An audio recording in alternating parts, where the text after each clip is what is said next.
Olá, tudo bem? Eu sou o João Paulo, professor de História, e hoje nós vamos trabalhar com a pré-história americana. Existem duas teorias sobre a ocupação da América como um todo. A primeira teoria é a que trata do Estreito de Bering, onde lá em cima, lá perto do Alasca, civilizações asiáticas vieram para a América pela proximidade do território, e aí começaram a ocupar a região Canadá, Estados Unidos, México, e aí essas civilizações foram descendo e ocupando a região da América do Sul. Uma outra teoria, que é uma teoria mais brasileira, é a teoria da Niede Guidon, que é uma brasileira de origem francesa, que ela descobriu em São Raimundo Nonato, lá no Piauí, fósseis de antigas civilizações que datam de períodos muito anteriores a teorias, por exemplo, como a do Estreito de Bering, ou teorias de ocupação via Pacífico, que civilizações vieram de jangada e assim por diante para ocupar ali a costa do Pacífico. Então essas são as duas teorias principais. A teoria fala do Estreito de Bering e a teoria da Niede Guidon, que é uma teoria mais brasileira, mais comum nos estudos relacionados ao Brasil.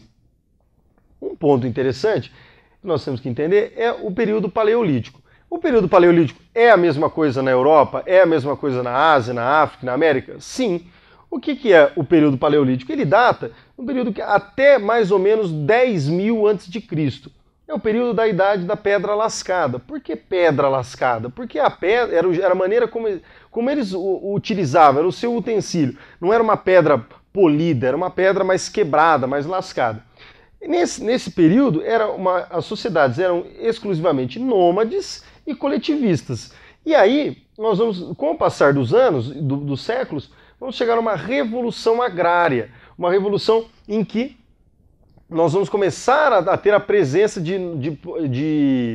uma presença de plantações, assim por diante. Esse fato vai trazer a questão do surgimento do período neolítico, que é a idade da pedra polida, onde o homem já começou a trabalhar a pedra, já começou a trabalhar os seus utensílios, os seus materiais, certo? E aí, por conta disso, nós vamos ter o surgimento da agricultura. Vai começar uma produção de gêneros agrícolas muito maior do que você tinha nesse período, em que era praticamente só coletivista. Ia lá, colhia da árvore e pronto, certo? E, posteriormente, ao longo da evolução, nós vamos chegar à idade dos metais, que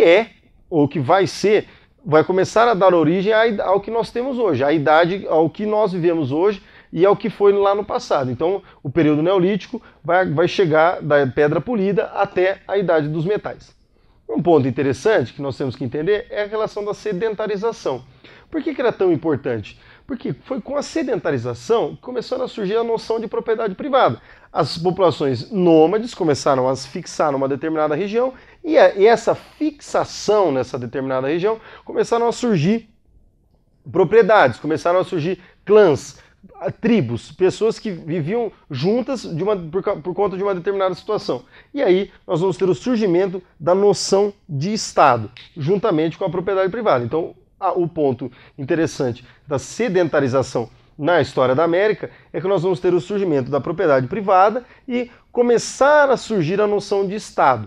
Essa noção de Estado e de propriedade privada é importante para nós entendermos as outras civilizações, as civilizações que já desenvolveram essa questão e desenvolveram posteriormente escrita, desenvolveram questões relacionadas à religião, que é o caso, por exemplo, de astecas, é o caso dos maias, dos incas, dos olmecas e até dos índios brasileiros, que muitos deles já trabalhavam até com a noção de propriedade privada e noção de Estado.